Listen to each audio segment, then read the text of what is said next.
If you ask the question that without following the principles of religion, can't I know about that supreme consciousness? The answer is no.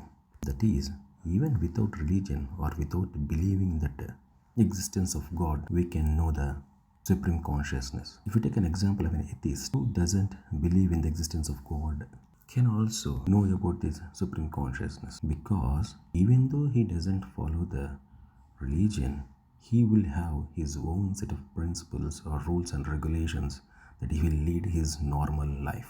In actual sense, an atheist is a person who doesn't believe in the God and the religion that is followed by the so-called godmen. For example, I might be a person who daily doing prayers and chanting and follow the rituals in a religion, and I will buy milk to do abhisheka of the idol in a temple, but I never share this milk with an individual in a hungry. That is, I prefer to use the milk for abhisheka rather than feeding an individual who is very poor or who can't afford to buy food. By seeing the people like this, an individual with humanity feels the suffering of that poor man and gets a version of the religion or God. Means an atheist is a person who empathizes the suffering of a fellow individual and tries to help him to sustain their life, and at the same time he dislikes so-called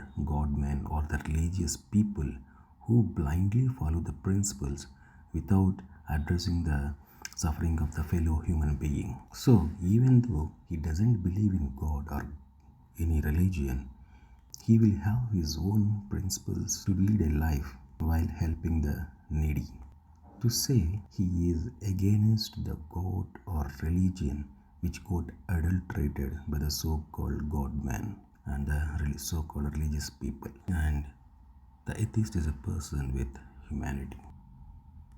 One of the purpose of the religion is to inculcate the feeling of humanity in an individual and make him a human being.